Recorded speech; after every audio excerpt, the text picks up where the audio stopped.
So what is up, mga kayupak?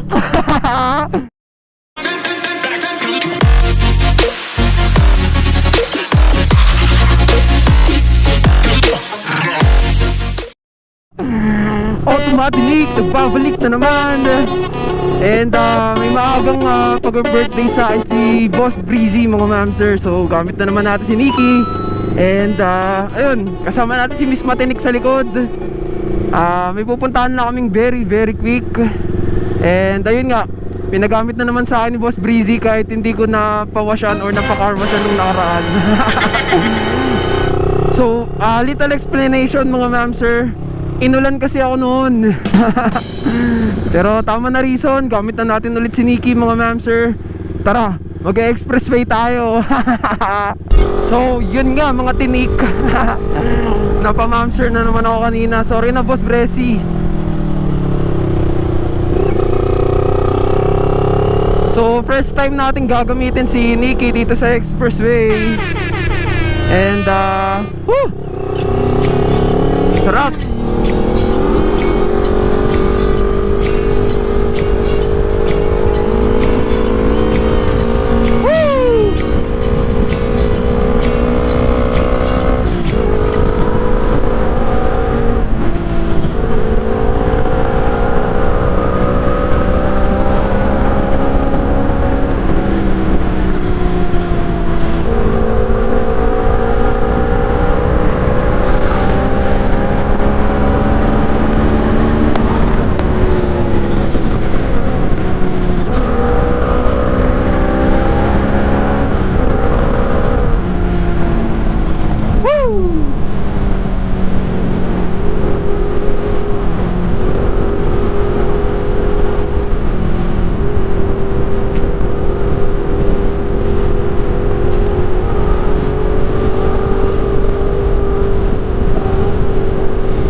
Yung helmet mo.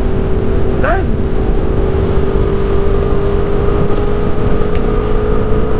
So, speechless tayo ngayon, mga mamser. Kasi gamit natin si Nikki.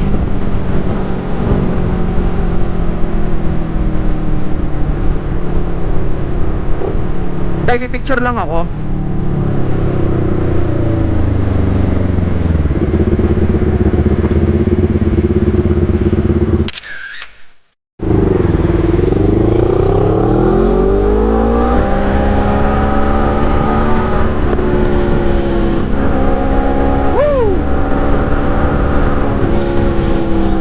So once again, salamat kay Memory.ph, mga mamser, para sa solid na mic.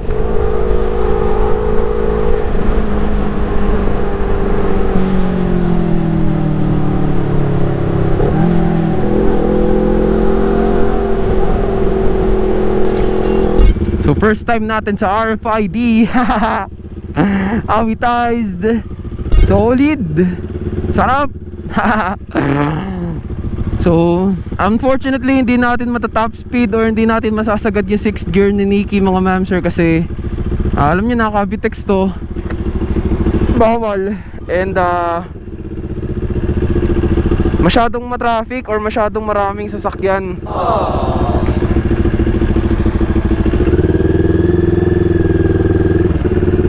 So RFID na lahat, mga mamser. Wala nang cash. Awit. So pila tayo, mga mamser. Pila para naman masulit yung first time natin na gamit si Nikki dito sa expressway. Ha?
Konting rat-rat lang mga ma'am sir.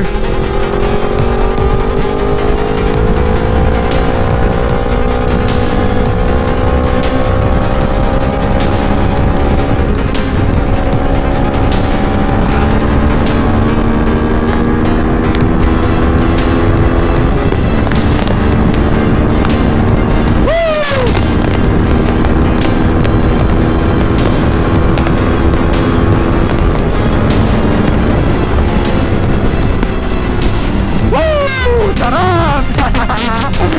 Woo!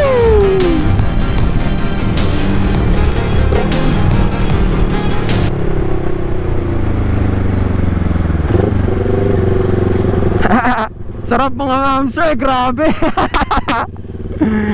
Solid. Antinik.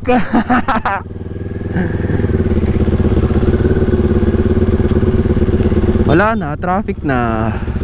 Hindi na masaya. Woo!